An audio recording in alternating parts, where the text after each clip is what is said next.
Hello friends, welcome to Sri Academy of Science, Kara. In this video, we will discuss about the agencies of pollinations or pollinating agencies. या video मध्ये आपण agencies of pollinations किंवा pollinating agencies हा भाग पाहणार आहोत.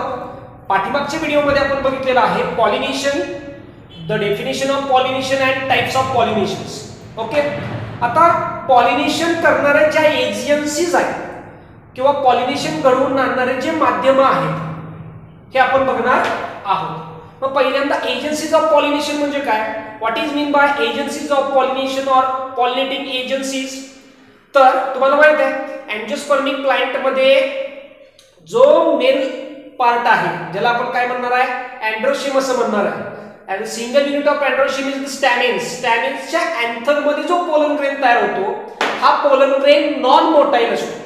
Okay, non motile म्हणजे काय, तर तो स्वतः हालचाल करू शकत नाही, म्हणजे स्वतः एंथर मधून रिसेप्टिव्ह स्टिग्मा पर्यंत जाऊ शकत नाही, तो स्वतः जाऊ शकत नाही. मग कसं जाणार आहे, तर काही सर्टन कॅरियर्स असणार आहेत. ओके, त्यांच्या मदतीने तो काय असणार आहे, तर एंथर मधून रिसेप्टिव्ह स्टिग्मा पर्यंत जाणार आहे.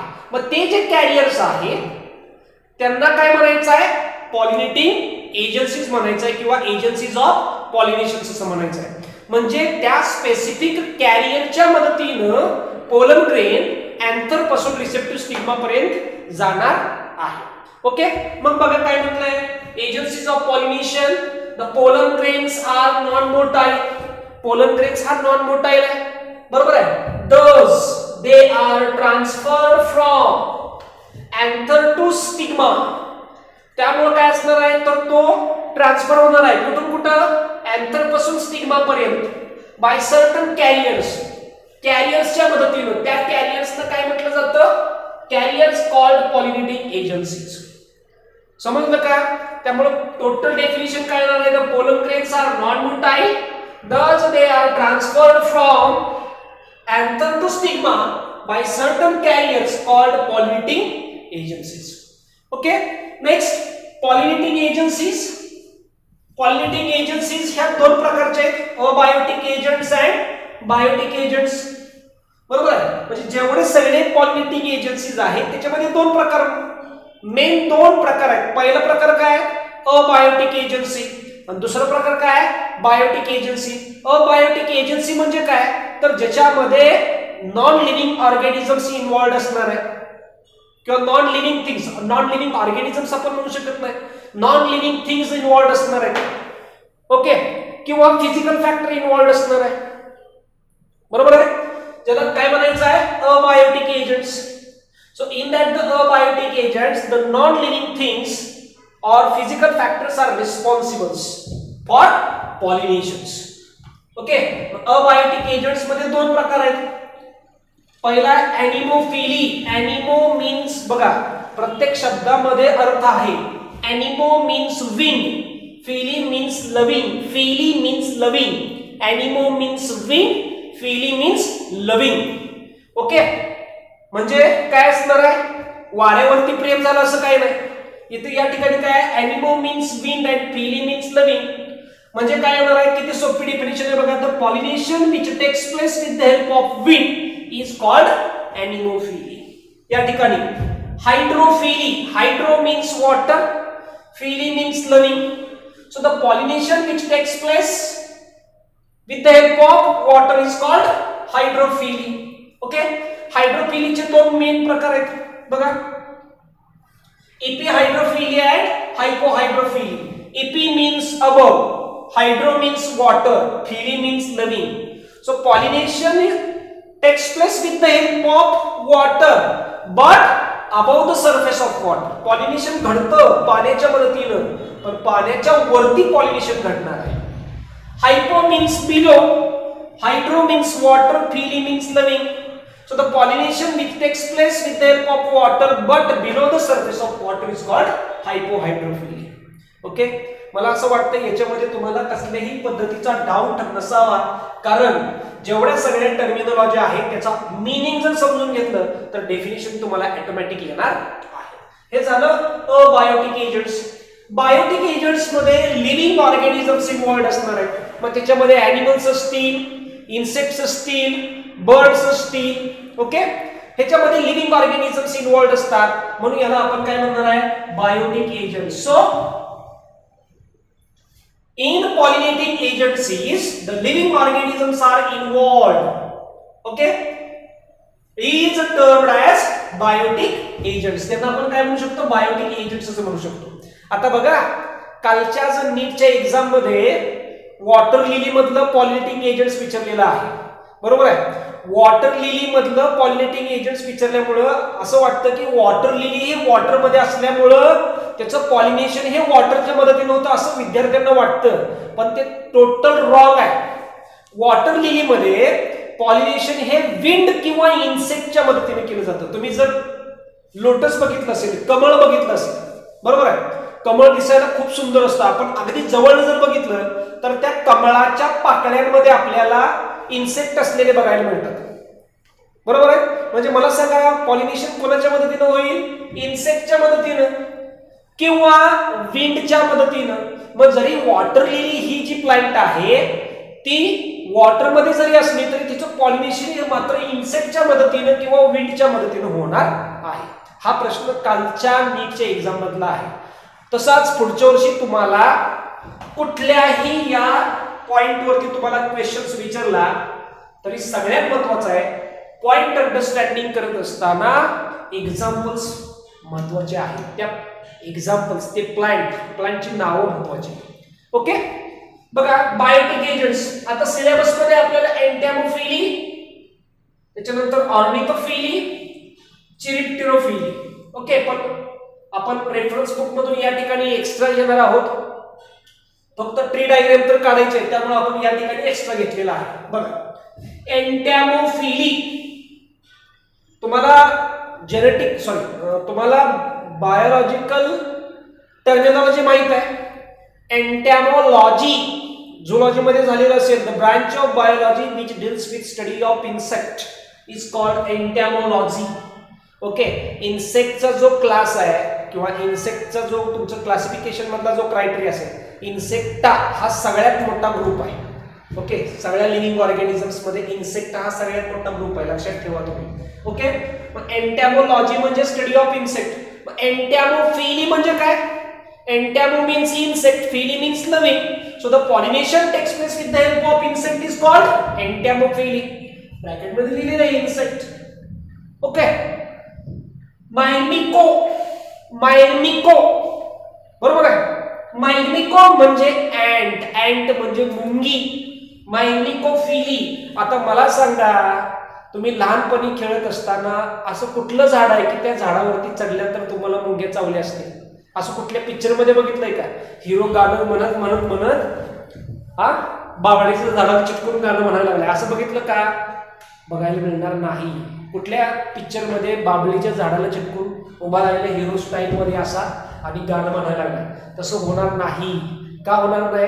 कारण तुम्हाला माहित आहे, जे विद्यार्थी किंवा ज्या मुलांनी बाबळीच्या झाडाजवळ गेलेत किंवा बाबळीच्या झाडावरती जाण्याचा प्रयत्न केलेला आहे, त्यांना काय झालेलं आहे, मुंग्यांनी फोडून काढलेलं आहे. का? कारण बाबळीच्या झाडावरती जे बार्क आहेत, बार्क, त्याच्यामध्ये खूप साऱ्या मुंग्या तुम्हाला बघायला मिळणार आहेत. म्हणजेच मायमिकोफिलीचे एक्झाम्पल सांगा, काय येणार आहे मराठीमध्ये सांगा? मायमिकोफिलीचे एक्झाम्पल बाबूळ येणार आहे. ओके, का? तर काय असणार आहे, त्याचं पॉलिनेशन हे इन्सेक्टच्या अँटच्या मदतीने होणार आहे, मुंगीच्या मदतीने होणार आहे. So the myrmeco means ant, phili means living. Okay, so pollination takes place with the help of ant is called myrmecophily. Okay, doubt आहे का या ठिकाणी? पुढे ornithophily. Ornitho means birds. Okay, Phili means living. So the pollination takes place with the help of birds. Is called ornithophilia. बरोबर आहे. Next, Ophio means snake. बघा की Ophiology, the branch of biology which deals with study of snakes. त्याला Ophiology असं म्हणायचं. मग ऑफिओफिली म्हणजे काय येणार आहे? Branch of biology. ऑफिओलॉजी म्हणजे काय येणार आहे? Branch of biology means this study of snake. Ophiophily म्हणजे काय? Ophio means snake, phili means living. So the pollination takes place with the help of snake is called ophiophily. आता तुम्हाला प्रश्न पडला असेल सापाच्या मदतीनं कसं काय पॉलिनेशन होतं? ओके, तर तुम्हाला माहित आहे काही जे साप आहेत ते वनस्पतींवरती असलेले आपल्याला बघायला मिळतात किंवा काही सापाच्या प्रजाती आपल्याला वनस्पतींवरती बघायला मिळतात. त्या सापांच्या मदतीनं त्याच्यामध्ये पॉलिनेशन होणार आहे. ओके, चिरोप्टेरोफिली, चिरोप्टेरॉन बघा, chiropteron means bat, phili means living. So the pollination takes place with the help of bat is called chiropterophily. Next, malacophily. Malaco means male, phily means living. गोगल गायीच्या मदतीने सुद्धा pollination केलं जातं बघा. Okay, so the pollination takes place with the help of snail is called malacophily. 1 2 3 4 5 6 हे झालेले आहेत जेवढे biotic agents agencies of pollination मध्ये बायोटिक एजंट्स म्हणजे याच्यामध्ये सगळे लिव्हिंग ऑर्गॅनिझम्स इन्व्हॉल्वड असतात. त्याचे हे एक्झाम्पल्स झाले किंवा त्याचे टाइप्स असं म्हणूया आपण. पॉलिनेटिंग एजंट्स मध्ये पहिला प्रकार आला होता अबायोटिक एजंट्स. अबायोटिक एजंट्स मध्ये नॉन लिव्हिंग थिंग्स किंवा ज्याला आपण काय म्हणणार आहे फिजिकल फॅक्टर्स इन्व्हॉल्वड असतात, विंड अँड वॉटर. ओके, अशा पद्धतीने आपण हा चार्ट बघितलेला आहे आणि एजन्सीज ऑफ पॉलिनेशनची डेफिनेशन पाहिलेली आहे. आता याच्यानंतरच्या व्हिडिओमध्ये किंवा याच्यानंतर आपण काय करणार आहोत तर अबायोटिक एजंट्स मध्ये एनिमोफिली म्हणजे काय बघणार आहे आणि त्याचे फ्लोरल अडॅप्टेशन्स म्हणजे वाऱ्याच्या मदतीने पॉलिनेशन होण्यासाठी वनस्पतीनं कुठलं मॉडिफिकेशन केलेलं आहे त्यांच्या इन्फ्लोरेसन्स मध्ये हे बघणार आहे. नंतर हायड्रोफिली बघणार आहे. हायड्रोफिली मध्ये दोन टाइप, एपिहायड्रोफिली आणि हायपोहायड्रोफिली. आणि अबायोटिक एजंट संपल्यानंतर मग बायोटिक एजंट्स आपण हे याच्यातले जेवढे सिलेबस मध्ये आहेत तेवढे पाहणार आहोत. बघा, अबायोटिक एजंट्स सांगितल्याप्रमाणे काय आहे? These are non living and physical factor.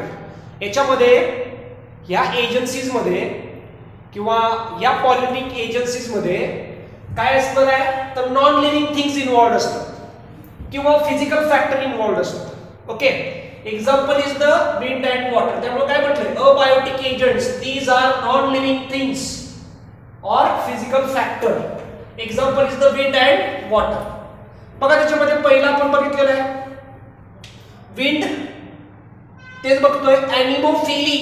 Okay, anemophily, anemos means wind, Phylus means living. Kind definition is the pollination which takes place with the help of wind is called Anemophilus. Anemophily. बरोबर आहे? The pollination which takes place with the help of wind is called Anemophily. And flower as Anemophilus flower. म्हणजे ज्या वनस्पतींमध्ये किंवा ज्या वेळेला pollination हे वाऱ्याच्या मदतीने होतं त्याला म्हणायचं Anemophily. बरोबर आहे? आणि ज्या फुलामध्ये होतं त्याला म्हणायचं anemophilous flower. So when pollination takes place by wind it is called anemophily and flower called as anemophilous flower. त्याचे एक्झाम्पल आलं मेज अँड ग्रासेस.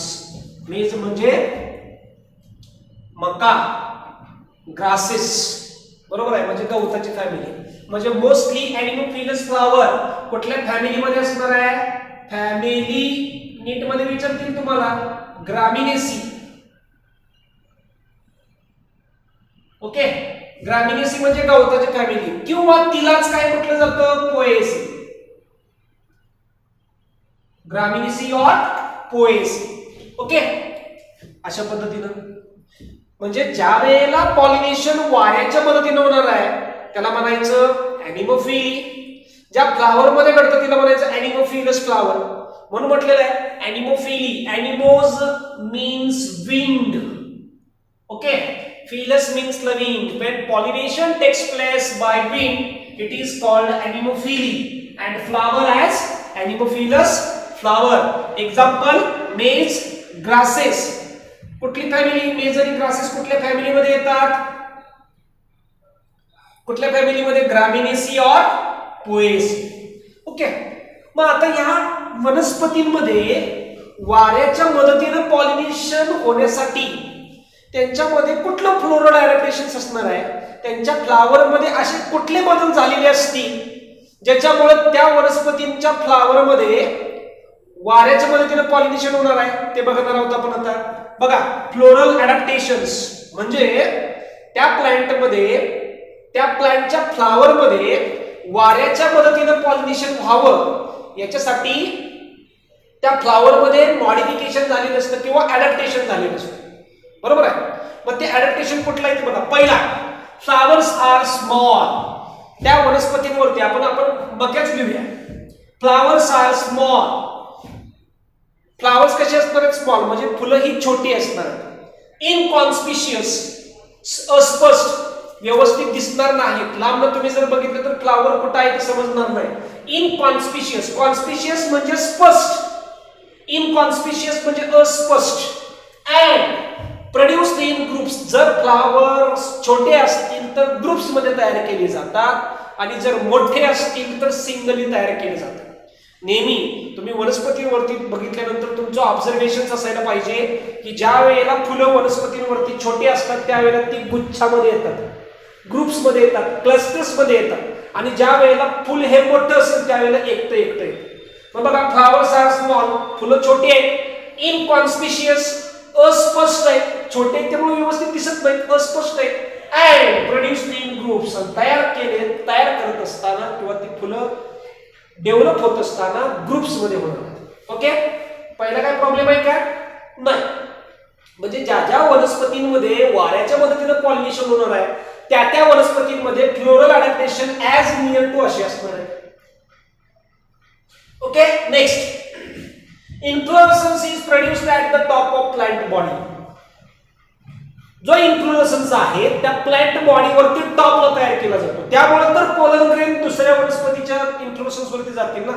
जर इन्फ्लोरेसन्स तयार करताना खाली तयार केला तर पोलन ग्रेन जमिनीवरती पडणार आहे. बरोबर आहे. पण इन्फ्लोरेसन्स विंडच्या मदतीने पॉलिनेशन व्हावं याच्यासाठी ह्या प्लांट मध्ये जे इन्फ्लोरेसन्स आहेत ते टॉपला तयार केले जातात. Okay, so inflorescence is produced at the top of plant body. Third, flowers are colourless. फुलांना कुठलाही कलर नसतो. Okay, without fragrance or scent, कुठलाही वास नसणार आहे. आता मला सांगा, वाऱ्याला वास द्यायची काही गरज आहे का? वाऱ्याला वास घेता येतो का? नाही. तो फिजिकल फॅक्टर आहे, काही नॉन लिव्हिंग थिंग्स आहे. त्यामुळे फ्लावर डेकोरेट करायची काही गरज नाही. ओके, फुलं छोटी आहेत, अस्पष्ट आहेत आणि ग्रुप मध्ये तयार केली जातात. दुसरा इथे इन्फ्लोरेसन्स टॉपवर तयार केला जातो. आणि सगळ्यात महत्त्वाचं, फ्लावर आर कलरलेस. फ्लावरला कुठल्याही प्रकारचा कलर नाही. विदाउट फ्रॅग्रन्स ॲज नेक्टरीज, त्याच्यामध्ये कुठल्याही प्रकारचं सेंट किंवा फ्रॅग्रन्स नाही. आणि नेक्टरीज, कसल्याही पद्धतीचा मध नाही. बरोबर आहे. मधासारखा प्रकार कसल्याही पद्धतीचा नाही, कारण याचं पॉलिनेशन वाऱ्याच्या मदतीने होणार आहे. बरोबर आहे. So flower is colourless, without fragrance and nectaries. Next, petals. फ्लावरचं बघतोय आपण. Petals are either small. Okay, petals हे स्मॉल असतात. फ्लावर स्मॉल आहे त्यामुळे पेटल्स स्मॉल आहे. ग्रीन कलरचे असतात. ओके, ग्रीन कलरचे असतात. कलरलेस आहे त्यामुळे ग्रीन कलरचे असणार आहेत. मोस्टली ग्रीन कलरचे असणार आहेत. And highly reduced. ओके, म्हणजे हायली रिड्युस्ड असणार आहे. म्हणजे ज्या वेळेला ते पेटल सारखं स्ट्रक्चर्स असणार आहे. So perianth is reduced. म्हणजे पेरियांथ म्हणजे काय? Whenever the sepal and petals are not distinct or identified. ज्या वेळेला सेपल आणि पेटल्स आपल्याला आयडेंटिफाय होत नसतील त्यावेळेला त्याला म्हणायचं पेरियांथ. ओके, मग या ठिकाणी आपल्याला वाऱ्यापासून पॉलिनेशन होणाऱ्या वनस्पतींच्या फ्लावर मध्ये पेरियांथ बघायला मिळणार आहे. तो पेरियांथ कसा असणार आहे? Petals are small, green, highly reduced असणार. ओके, तुम्हाला एक्झाम्पल साठी जर बघायचं असेल तर मक्याला आलेला तोरा घ्यायचा. बरोबर आहे. बघा, ते सगळे कॅरेक्टरिस्टिक्स इथं आहेत. आपण घेताना मेस प्लांटच घेतलेलं आहे. Okay, next, stamens with long filaments and versatile anther. जो स्टॅबिन्स असणार आहे म्हणजे फॉर एक्झाम्पल मे, त्याच्यामधला फिलामेंट कसं असणार आहे? फिलामेंट आणि अँथर त्याच्यामधला फिलामेंट लॉंग असणार आहे. ओके, आणि वर्सटाईल अँथर, वर्सटाईल अँथर म्हणजे कसं असणार बघा, लॉंग फिलामेंट या पद्धतीने आणि अँथरच्या एकाच पार्टला चिकटलेला असणार आहे. बरोबर आहे. मग बघा हे अशा पद्धतीने हा लॉंग फिलामेंट आहे. बरोबर आहे. आणि हा काय झाला, अँथर झाला. वर्सटाईल अँथर म्हणजे काय, तर अँथरला फिलामेंट अशा पद्धतीने जुळलेले असतात की हा जो अँथर आहे तो असा मूव्ह होईल, असा. बरोबर आहे. मग जर असा मूव्ह झाला तर या ठिकाणावर पोलन ग्रेन इकडे उडणार आहे आणि असा झाला तर इकडून पोलन ग्रेन इकडे उडणार आहे, अशा पद्धतीने. हा याला म्हणायचा वर्सटाईल अँथर. ओके, हा लॉंग फिलामेंट झाला आणि याच्यावर अँथर. वर्सटाईल अँथर म्हणजे काय, या पद्धतीने. समजलं. वारे ज्या वेळेला वारा लागेल, ह्या अँथरला वारा लागेल त्यावेळेला हा अँथरची मुवमेंट अशी होणार आहे, या पद्धतीने. समजलं. ओके, याला वर्सटाईल अँथर म्हणायचं आहे. Right. So स्टॅमेन्स with long filaments and versatile anther. Next, pollen grains R small. ह्याच्यामधले pollen grain, या अँथर मधले पोलन ग्रेन हे अगदी छोटे असणार आहे. स्मूथ वॉल, त्याची जी वॉल आहे, पोलन वॉल असणार आहे, ती स्मूथ असणार आहे, गुळगुळीत असणार आहे. And light in weight and dry. Dry असणार आहे तरी वजनाने कमी असणार आहे. का, पॉलिनेशन कोणाच्या मदतीने होणार आहे, वाऱ्याच्या मदतीने होणार आहे. बरोबर आहे. त्यामुळे pollen grains are smooth, small, smooth walled and light in weight and dry. बरोबर आहे. पोलन ग्रेन्स हे छोटे असणार आहेत, त्यांची पोलन ग्रेनची जी वॉल असणार आहे ती स्मूथ असणार आहे, वजनाने कमी असणार आहे आणि ड्राय असणार आहे. Next, long style with feathery stigma. आता स्टिग्मा बघा, स्टिग्मा स्टाईल ओरी मधला हा काय झाला, स्टाईल झाला आणि स्टिग्मा हा झाला स्टिग्मा, हा झाला स्टाईल. फिदरी स्टिग्मा म्हणजे याच्यामध्ये असे हेल्स असणार, याच्यावरती असे हेल्स. ओके, म्हणजे जेणेकरून वाऱ्याच्या मदतीने आलेली पोलन ग्रेन्स याच्यामध्ये ट्रॅप केली जाते, याच्यामध्ये पकडले जाते आणि ते मग स्टिग्मावरती पडणार आहे. Okay, so long style with feathery stigma. अशा प्रकारे आपण एनिमोफिलीचं फ्लोरल अडॅप्टेशन्स हे बघितलेलं आहे. तुम्हाला याच्यावरती नीटच्या एक्झाम मध्ये कशावरतीही प्रश्न विचारला जाईल, सरळ विचारला जाईल, उलट सुलट कसाही विचारला जाईल. कन्सेप्ट क्लिअर असणं महत्वाचं आहे. आणि तुम्हाला थेरॉटिकली कसा प्रश्न पडणार आहे, what is anemophily, question mark. Write a note on floral adaptation for anemophily. एनिमोफिलीचं फ्लोरल अडॅप्टेशन लिहायचं. प्रश्न डेफिनेशनला 1 मार्क, फ्लोरल अडॅप्टेशनला 2 मार्क, 3 मार्काचा प्रश्न असणार आहे. ओके, शॉर्ट नोट्स मध्ये. समजलं. ओके, अशा पद्धतीने आपण या व्हिडिओ लेक्चर मध्ये एजन्सीज ऑफ पॉलिनेशन हा पॉइंट बघितलेला आहे आणि त्याच्यामधला पहिला म्हणजे बायोटिक एजंट्स मध्ये एनिमोफिली हा पार्ट बघितलेला आहे.